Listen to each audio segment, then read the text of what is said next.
time again. It is time for Diary of a Physicist Farmgal. My name is Deborah, and I'm coming to you from here on my family farm in the foothills of the Arkansas Ozarks, where I like to do all the crafts. I knit, I crochet, I sew, I quilt, I make baskets, I make jewelry, I do all kinds of needlecraft.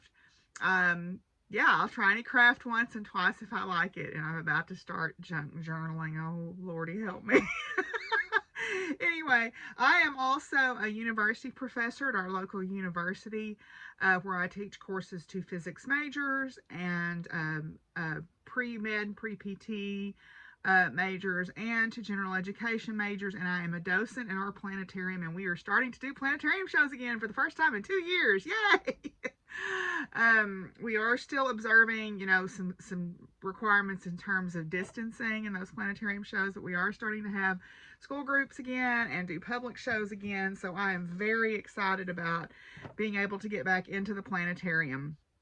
And last but not least, I am a farmer. I am a third generation family farmer here on 170 acres that my family has lived on for over a century, where I raise grass-fed beef cattle, I raise horses, I have a small flock of heritage poultry, I have a retirement herd of miniature horses, miniature donkeys, a miniature mule named Pumpkin, who thinks she rules the roost, and Princess Penny, the pot-bellied pig, the protectress of the poultry, mostly. She is mostly now just the sun-worshipping pot-bellied pig, now that it is starting to warm up some.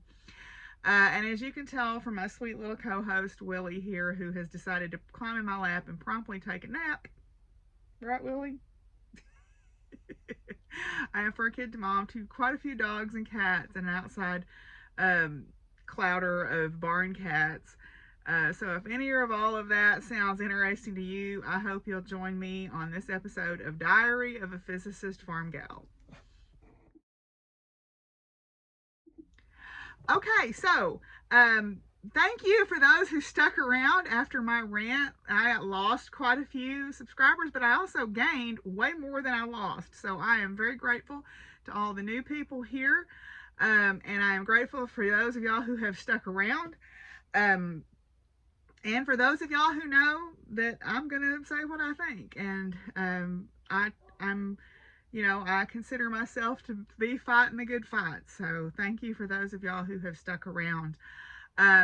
If you are looking for me on social media, I am on Ravelry and on Instagram as Doc Firewoman. There is also a Facebook page for the farm, Buckthorn Farms, and there is a Facebook group for the podcast, Diary of a Physicist Farmgal podcast, where you can participate via Instagram with hashtags and via the Facebook group. I have not been super active on Ravelry this year,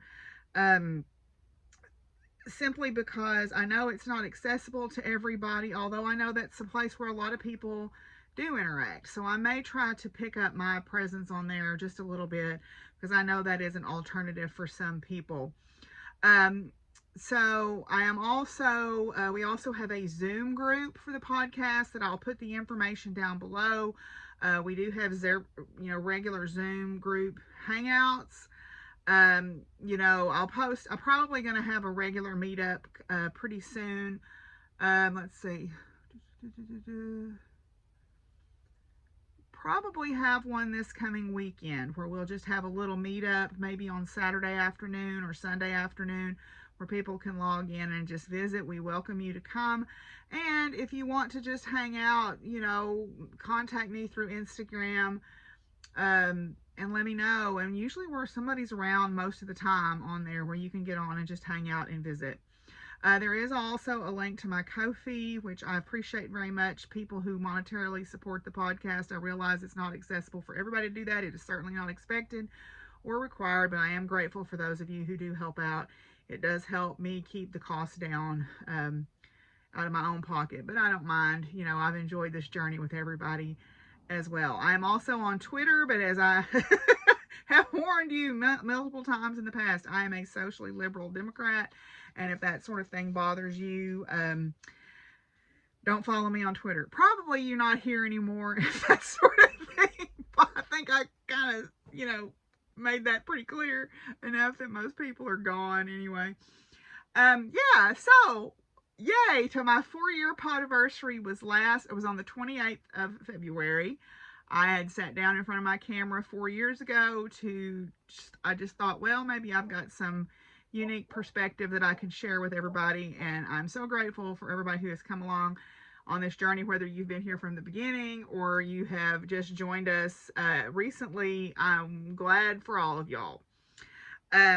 So we had a giveaway of quite a few things. I'm not going to go through them all again, but we had 12 people who commented using the keyword podiversary, and the random number picker selected Celeste Garcia. Celeste, yay! Celeste has been a long time viewer and has been very kind and supportive to me over the years. So I'm super tickled that it drew you out. And their comment reads, "Thank you so much for your words in support of the trans kids in Texas and the awful events in the Ukraine. I am so sad to hear about my dear Reese's, who touched all of our lives with his funny personality and lovely voice, and I do miss him. Sending warm hugs from Oregon, celebrating your podiversary." So Celeste, I think I have your address somewhere, but if you want, you can contact me through Ravelry or Instagram and let me know a good mailing address for you, and I will get your prize in the mail. So thank you so much to everybody who participated. Oh, I didn't pick out a prize. Maybe we'll skip a week. No, we'll do a Ravelry pattern. We'll do a pattern on Ravelry this time. I know not everybody uses Ravelry, but for those of y'all who do use it, I will let you, if you comment Ravelry, I will let you choose a pattern up to $10 off your wish list, or you can just give me your username and I'll choose a pattern up to $10 off your wish list, or however you want to do it. But pattern up to $10 in value, 10 US dollars in value off of Ravelry. So just comment Ravelry below, and thank you to everybody who's hung out with me all this time. I'm so glad y'all are still here. So yay, no rant this week. It's just ongoing rage. And so there's nothing new to add. So we will just keep on fighting that good fight. And we'll move on now and talk about finished objects. And I have a doozy to show you.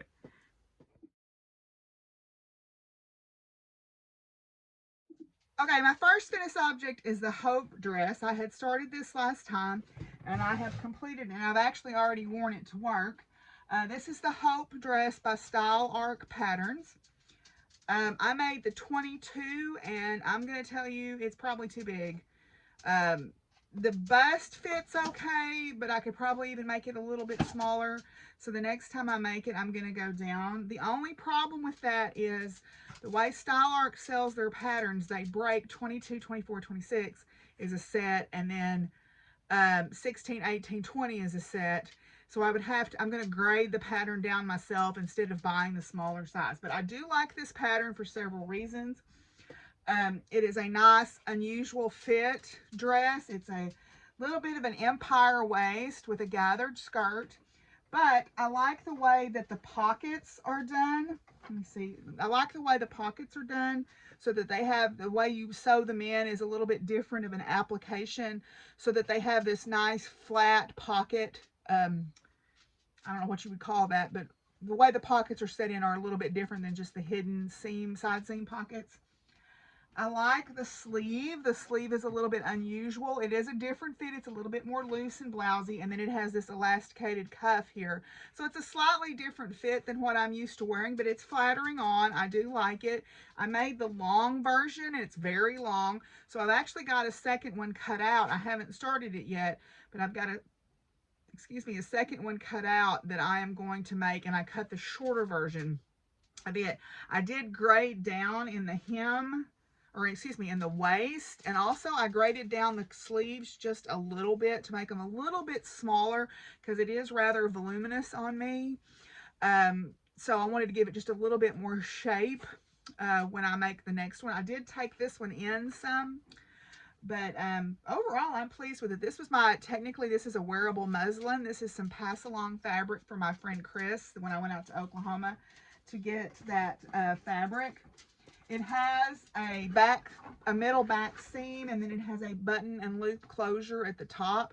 So you can take this back seam in just a little bit to tailor it to your waist if you want to. But it is a good way to use a large scale print, I think, if you have some large scale prints in your stash, because it doesn't have any darts in it, so it doesn't break up the line of the print. And you could do print matching, although this skirt is a little bit gathered, so that would be a little bit tricky. But it is a good way to use a large scale print. And it was a very straightforward sew. It took me no time to sew this up at all. Even though it was the first time to do this particular pocket application and these type of sleeves, it took no time to make this at all. So definitely an easy pattern if you have a little bit of experience sewing. There's not a lot of explanation in the pattern, so it's not like a Helen's Closet pattern. It's a little bit more beginner friendly. But definitely, if you have some experience sewing, this would be a very easy pattern to make. So I've already got another one cut out. I'm not going to show it yet because I haven't even started it. I've just cut it out. So hopefully I can get that sewn up this week. So that's my first finished object. So I'm going to pause it here and move this back and then show you my second one. Okay, my second finished object is a humdinger. I finished Animal Almanac. So I have finished Animal Almanac. This was Frosted Pumpkin Stitchery's 2020 Stitch Along. I got halfway through. I went back and looked, and I got halfway through while the Stitch Along was going on. So I got down to right here, and then I lost motivation. I just stopped working on it. I picked it back up, and I did number 7 at some point in 2021. I don't remember when, but I thought, well, I need to finish that thing. But I picked it back up and finished number 7 in 2021. And then I started with Whip Go with number 8. And I just got rolling on it. And I chose to switch around my Whip Go board so that it was one of my draws for this month, and I finished it. So I'll let you kind of go through and see all the little animals here. It's classic, cute little critter. Let me turn this light on where you can see maybe a little bit better. There we go. Okay. So it's classic Frosted Pumpkin, cute animals doing cute things. And so got it done. And Willie's into something back there. Okay, so my plan for this is to finish it like one of those old calendar towels that you would see. But yeah, I'm done. Finished object, yay! Definitely, so I basically did this much for Whip Go, 8 through 12, because I had already finished 7. So Whip Go has helped me kind of focus on that, considering that I had several things that I wanted to, that I'd started. So I have a choice. I also have some options in there to start some new things. And I'm one of those people that I'll get a lot of stuff started, and then I'll kind of get in the mood to get some stuff off the whip list. So this was a great way for me to do that. So I got that done, and those are my finished objects for this time. Yay!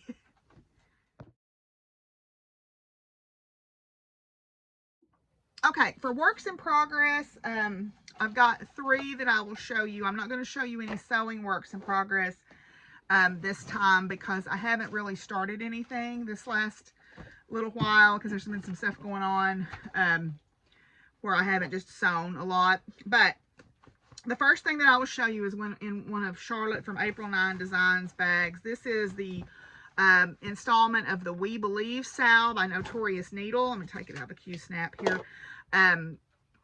This was a salve from 2021, I believe, and Notorious Needle published this as a large piece, or you could do it as smalls.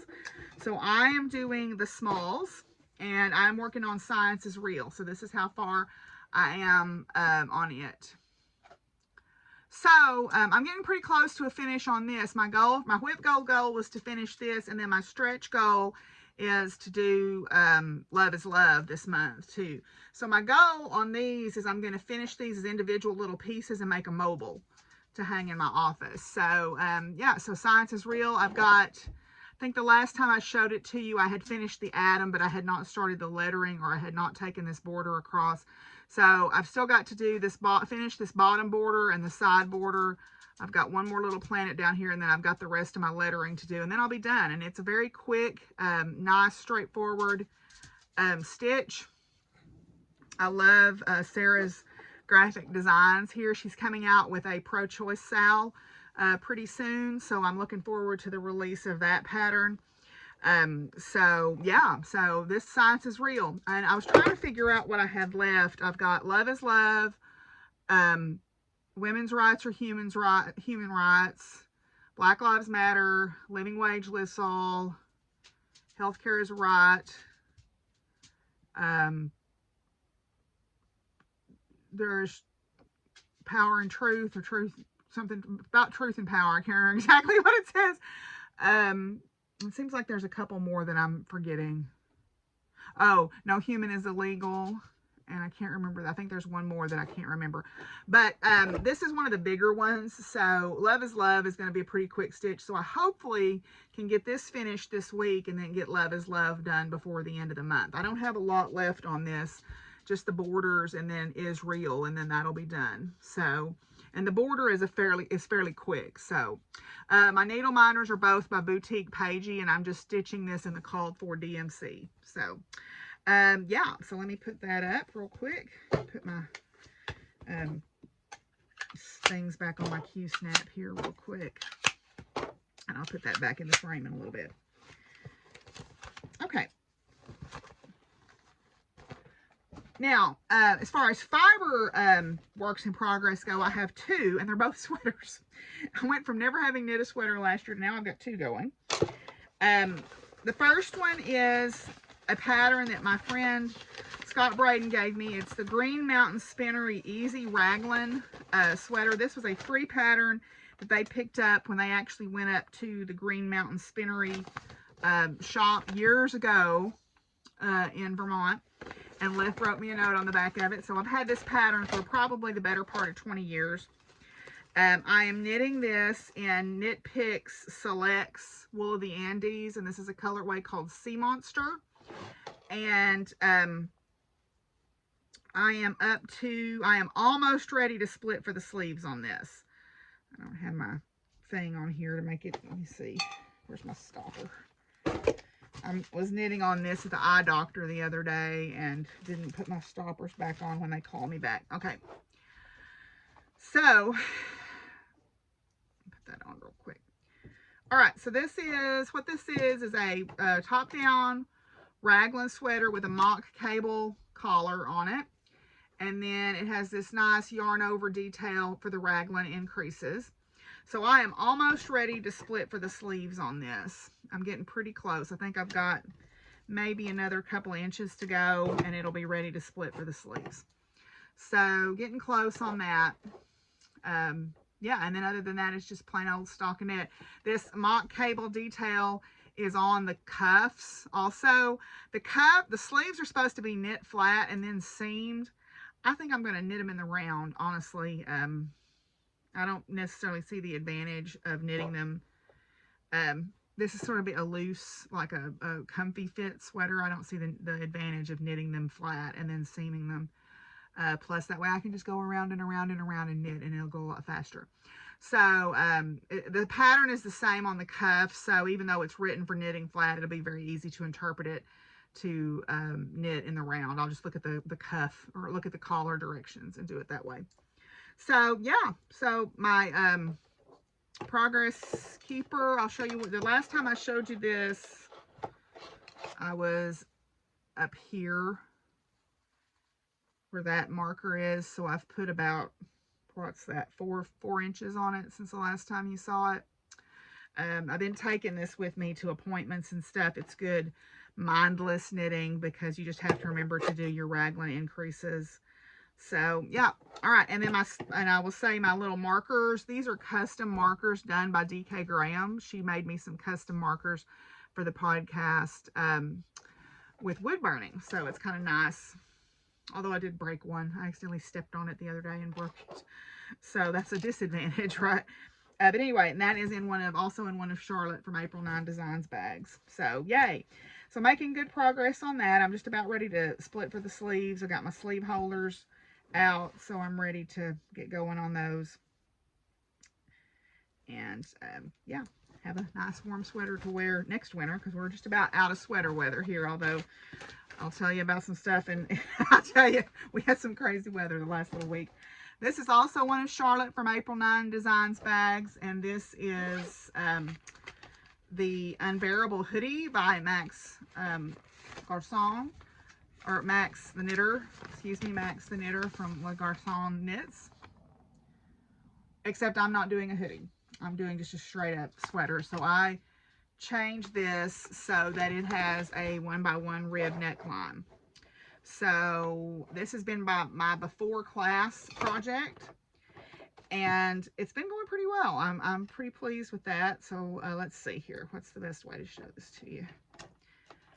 The last time I showed you this, it was up here where my little marker from Charmed and Dangerous is, but I am making some progress on the color work. I don't know, this is all wadded up here. So, can you see that? Got some bear ears. Look at the bear ears. Got a bear wearing a pink hat. So, making some progress there on that. So yeah. So I'm working through the color work chart and got some bear ears showing up there. So you can see if you look at the picture, I've got a little ways to go yet, but I'm pretty proud of my progress on that so far. Yeah, so pretty excited. But anyway, so that's where I'm at on that. Got that done. I'm knitting this also in Knit Picks Wool of the Andes. This is their sport weight. This is supposed to be a DK sweater, but I got the right gauge with this sport weight yarn because it's a little bit thicker of a sport weight. But I'm really pleased with how it's looking there. So, yay. Got him a little cute hat and some bear ears. And so we'll just keep on trucking. All right, so those are my works in progress for this week. So, I don't really have any future crafting to show you because I'm kind of fixated on these. So we are going to skip over that part and move on to acquisitions. Okay, so first thing I'm going to show you is a couple of patterns that I purchased to try to help the people of Ukraine and then to support charities that are supporting Ukraine.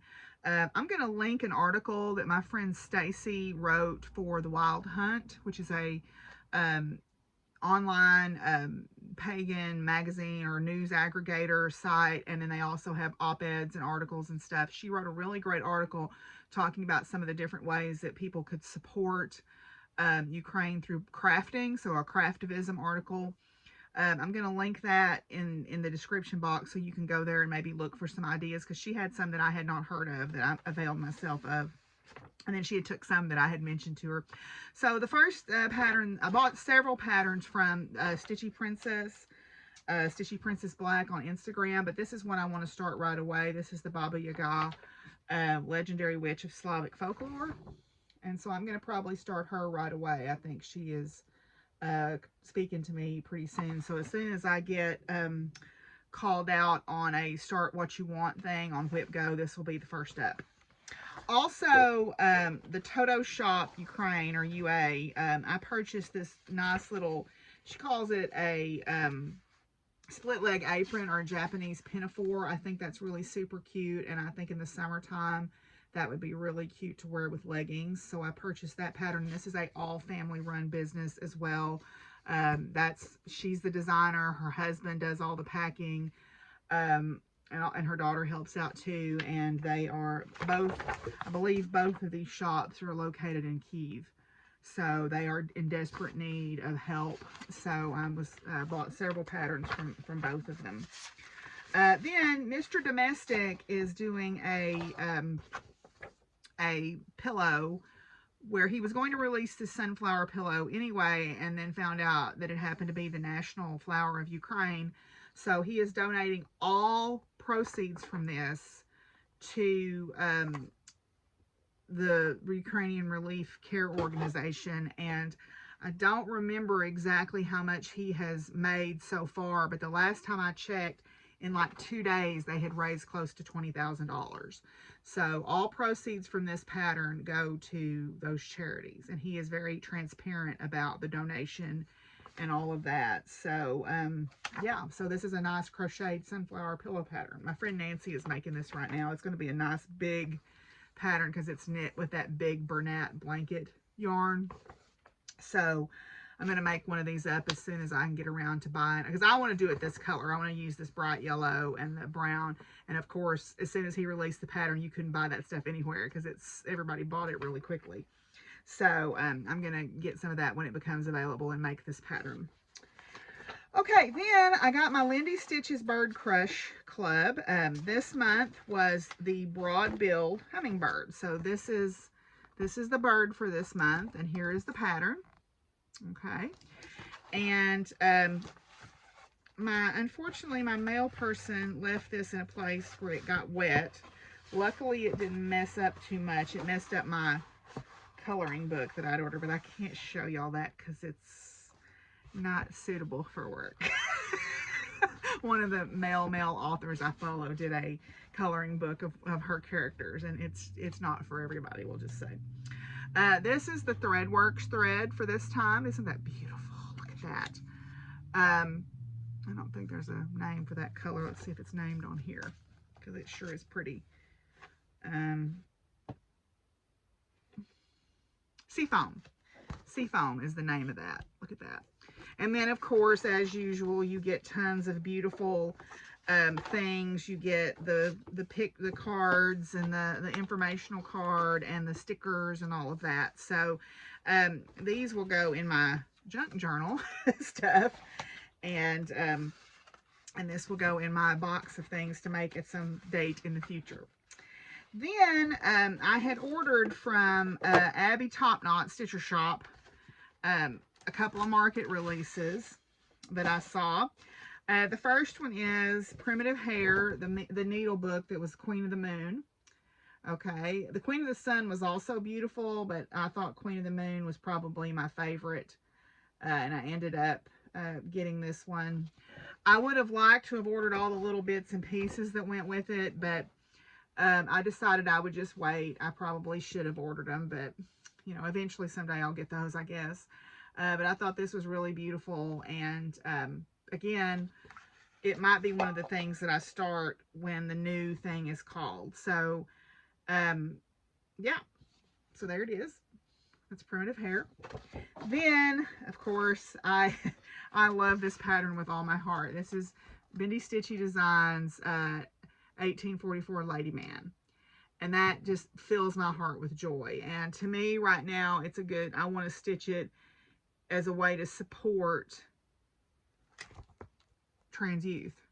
I don't know how it will support them, but maybe by putting it out there, I can post links and stuff while I'm posting my progress on this to show that in my my Trans Pride tapestry. So I need to draw those out and work on those some more. But I ordered both of these from Abby Topknot Stitcher Shop, and they got here really fast after market. So thank you for that. I don't think she watches me, but thank you anyway, Abby.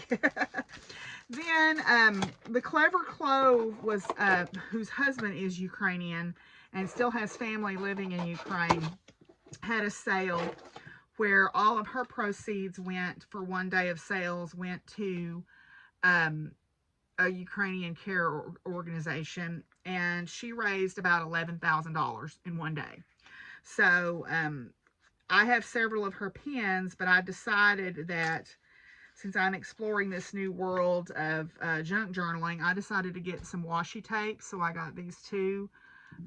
This is her little hedgehog Henrietta, and she's gardening in this one. And then this is like super hedgy down here. And then I got a phone pop socket because my pop socket had broken and I needed one. So I used that as a way to get something that I needed and also help out. So that's the Clever Clove on, she has her own website. I don't think she has an Etsy shop anymore, but it's just thecleverclove.com. And I've bought several of her pins in the past. You've seen her stuff on my podcast before. So, okay.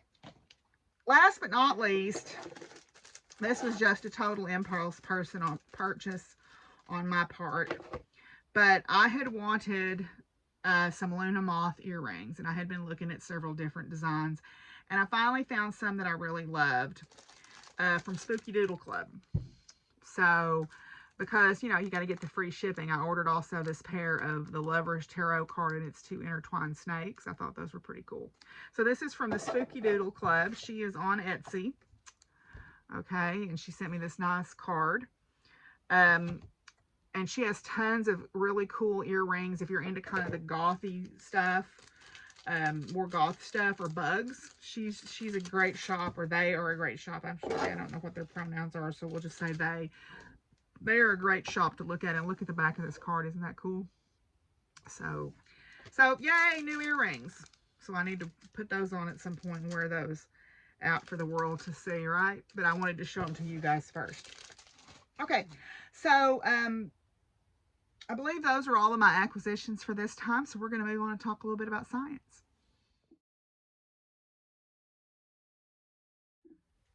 Okay, so you want to come up here? So let's see. What's been going on campus? Well, campus has been very, very busy. We relaxed our mask mandate, as I mentioned last time. About 50% of everybody's still wearing masks on campus. I wear one in the hallways until I get to my classroom, usually. And then I take it off because I'm always far enough away from my students where I feel like, okay.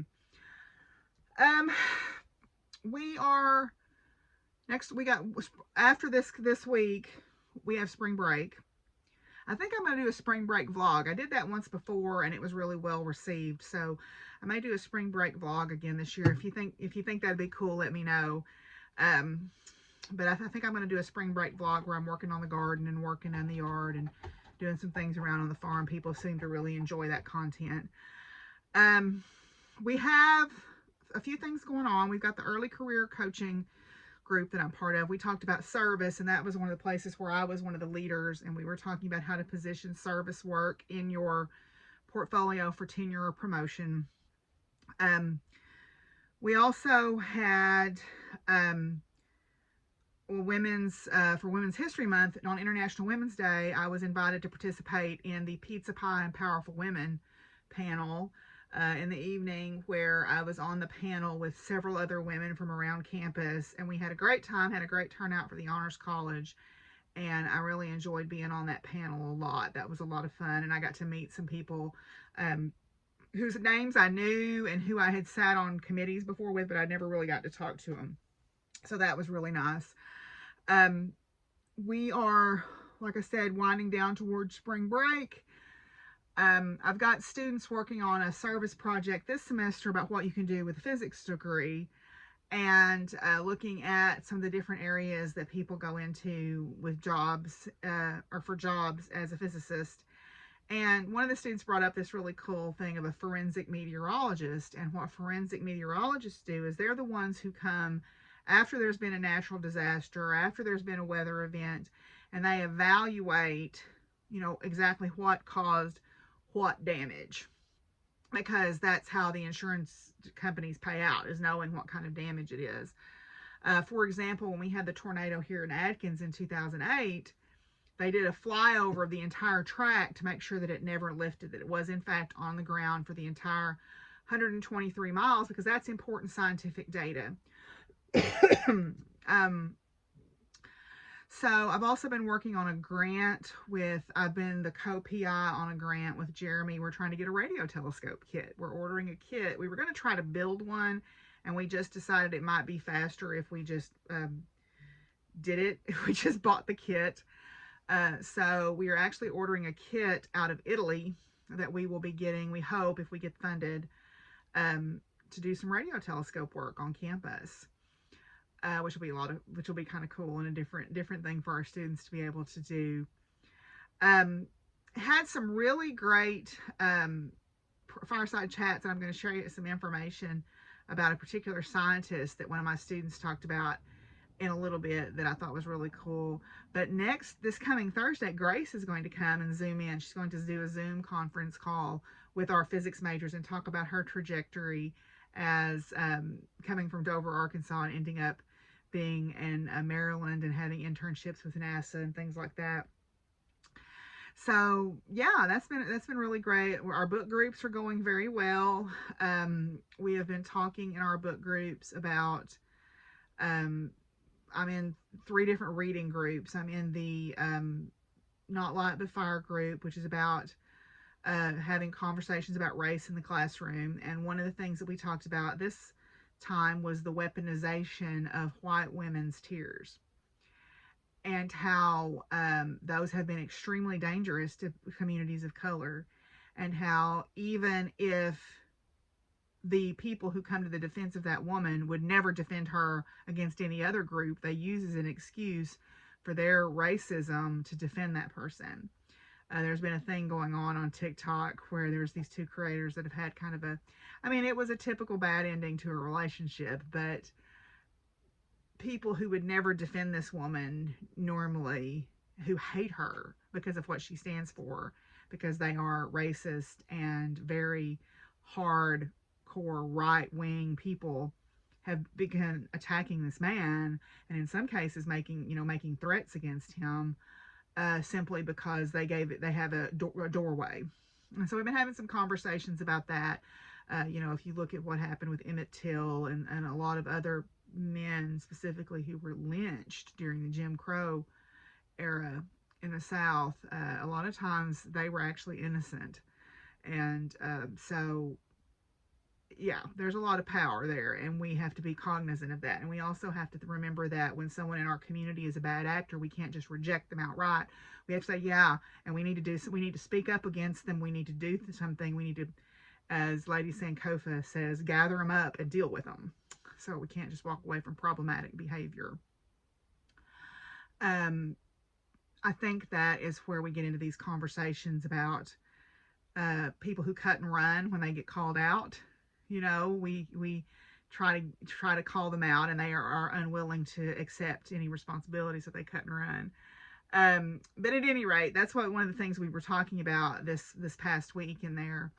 Also, we were talking about in our trauma group in What Happened to You. We were just talking about emotional regulation, and looking at how trauma affects emotional regulation, and how sometimes you will have these amplified responses to things that maybe that thing doesn't necessarily warrant the response, but because of your particular situation, I don't want to say overreact, but you react as because of that, because of your particular understanding of that situation, or because of your particular perception of that situation.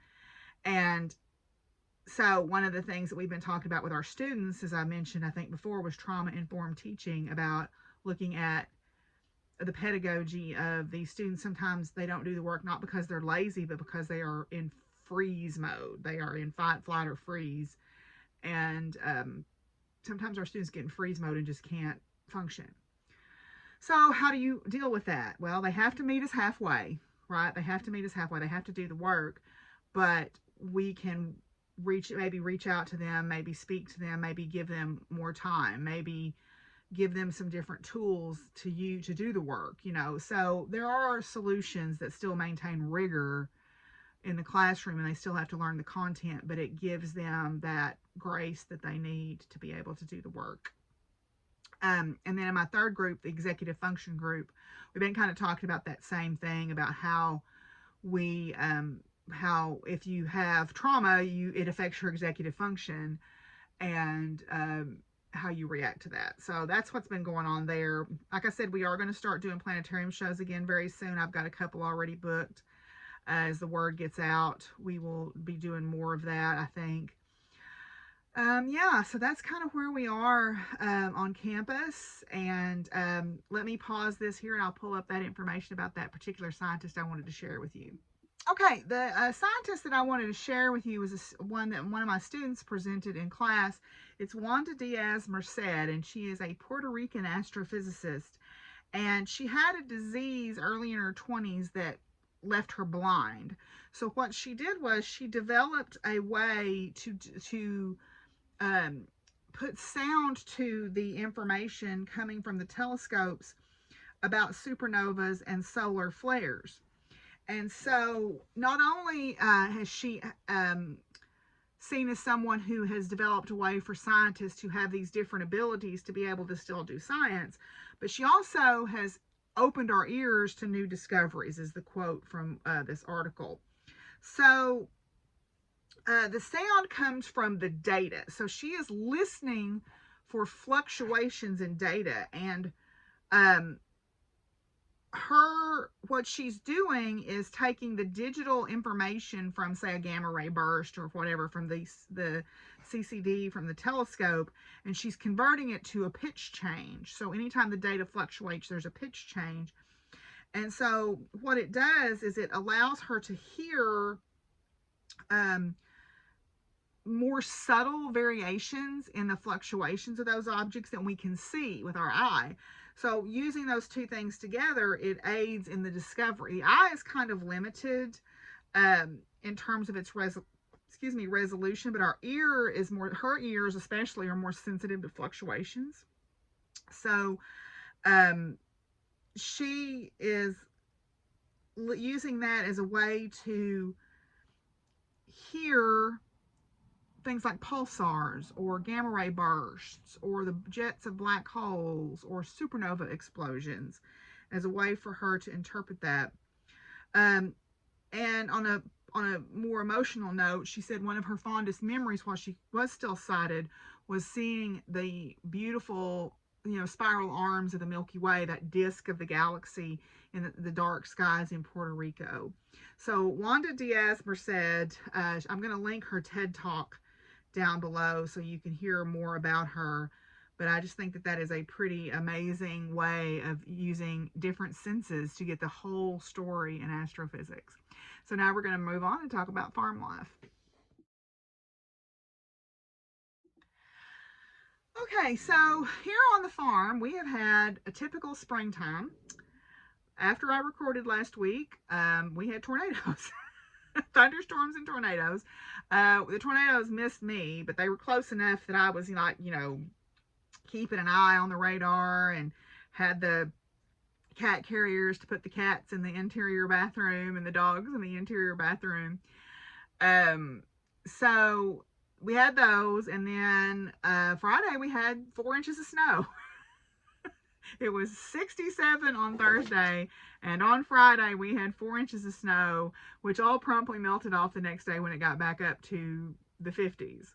So it went down to 19 that night and then up to 50. So it's typical springtime Arkansas weather. It's just all over the place. My fruit trees, I got out and sprayed them, except I forgot to spray my peach trees, so I'm going to get down and spray those because I noticed they haven't quite budded out yet. They've got buds, they hadn't gone through bud break yet, so I can still spray those. I did do some cleaning up in the garden. I think I mentioned that last time. And then Mr. Ray has been really helping me with the hay, so I think he won't take any money and he won't let me buy him a gift certificate or anything anywhere. So I think I'm going to knit him a hat and a gaiter to wear around his neck when he's driving his tractor when it's cold. Probably won't get to use it until next year, but I thought that might be a nice gesture for him. So I've got some acrylic yarn, that Willie's acrylic yarn, and I think I'm going to knit him a hat and a gaiter to wear because he's really been a big help to me. He saved my bacon, basically. As I mentioned, the yard's starting to wake up. I bought a fence charger, a little one that you plug in, and I've got a bunch of those step-in posts where you push the little post in the ground and some hot tape.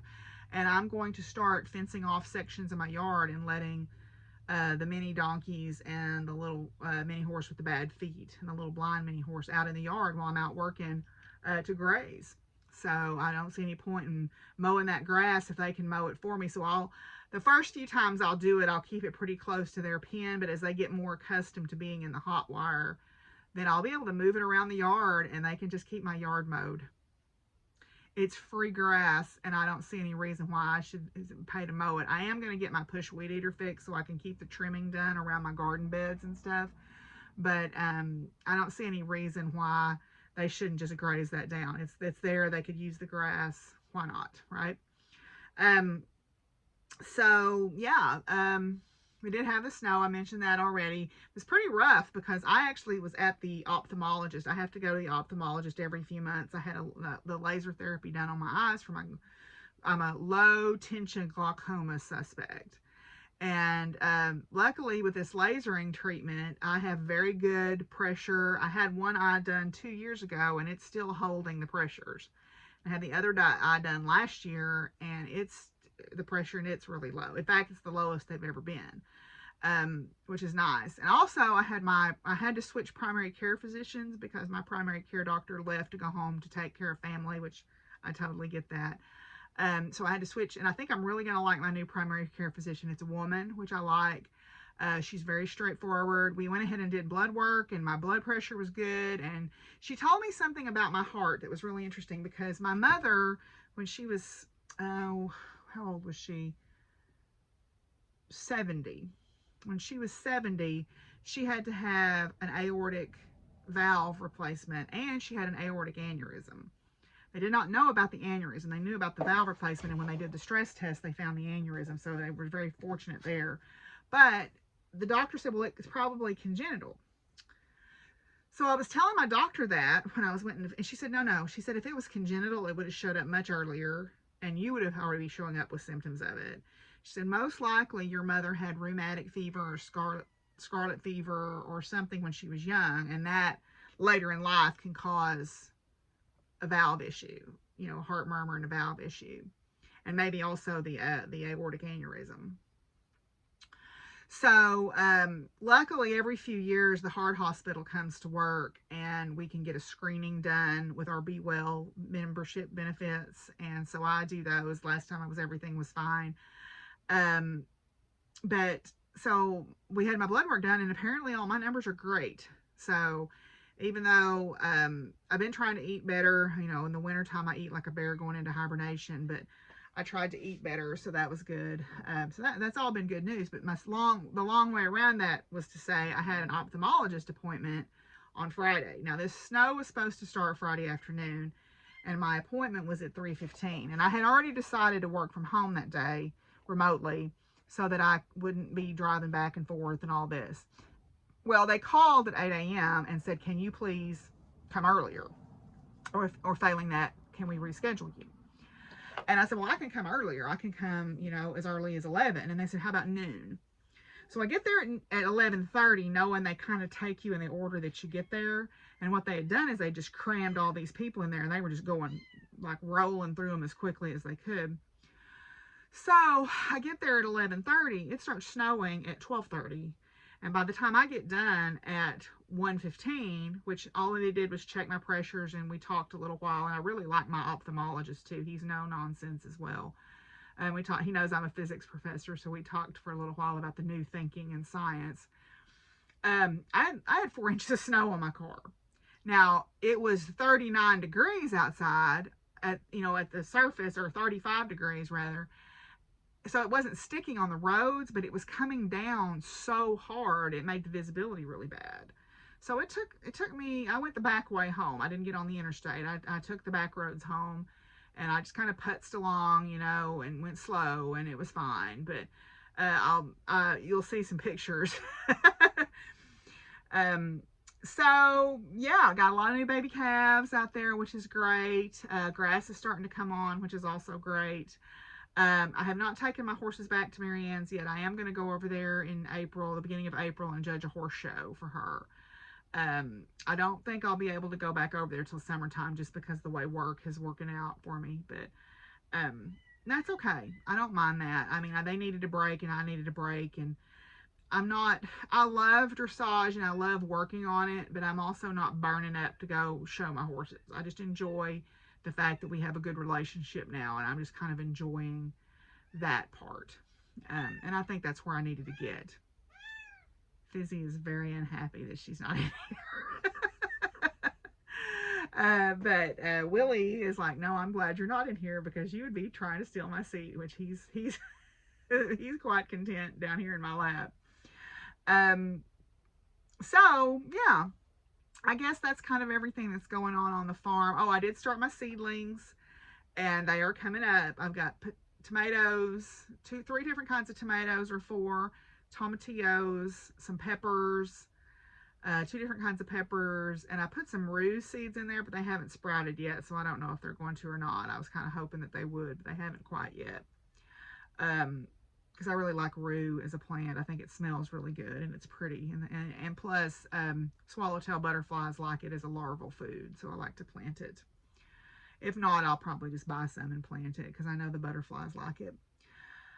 So I think over spring break, I'm going to focus on getting the garden cleaned up and ready and fixing those, that, like I mentioned, the fence. And I've got 7 of my beds cleaned up. I've got 4 left to clean up, and then figure out where I'm going to put stuff. I'm going to move things or change things around a little bit. I've got to strip underneath the rabbit cages and dump that in there. And then I've got some aged stuff that I need to strip out of some chicken pens and put that in there. And the soil that I've got is beautiful, though. It's full of these big, beautiful earthworms, and it's nice and rich. And I think it's going to do really well if I can just stay on top of it this year. And I'm going to do my best to do that. So that's where we're at here on the farm. So we'll come back and with a few final thoughts. All right. Well, I had to let Phizzy in because she was having a positively big hissy fit outside the door there. So Willie got the couch cushion, or got the chair cushion as a reward. So I wanted to end, I was trying to think of something that kind of made me think of this time of year. And the trope of Persephone and Hades always really bothered me because honestly, I think Persephone was in love with Hades, and I think that society doesn't, as my friend Krista's song says, there's nothing the world hates more than a woman who knows her own mind. So they said, oh no, she had to have been held prisoner. She couldn't have possibly loved the dark king, whatever baloney. I think she did love him, and she actually preferred being with him than having to come up here and make everybody else happy. Right? But I was thinking about that, and then I was thinking about just our connection to the earth and how we need to remember that we are part of this ecosystem. We're part of this food chain, and we're part of the cycle of life. So Phizzy wanted to come in and be part of that. So I found a Mary Oliver poem, or an excerpt from a Mary Oliver poem called Sleeping in the Forest, and I thought it was really good. I thought the earth remembered me. She took me back so tenderly, arranging her dark skirts, her pocket full of lichens and seeds.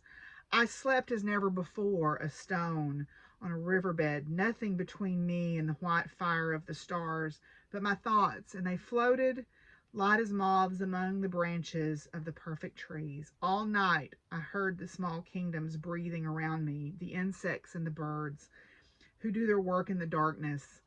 All night I rose and fell as if in water, grappling with luminous doom. By morning I had vanished at least a dozen times into something better. Right? Yes. So,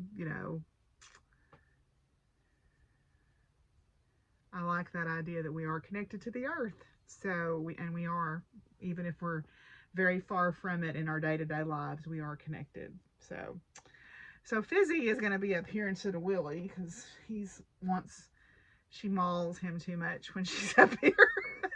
So y'all get Phizzy this week, rotten cat. Okay, so until I see y'all again, y'all be good to each other. And what, Phizzy? Oh, you're going to get up on my shoulder? Okay. Y'all be good to each other and don't knock the camera down. Be good to each other and take care of each other. And until I see y'all again in 2 weeks, peace out, y'all. Bye.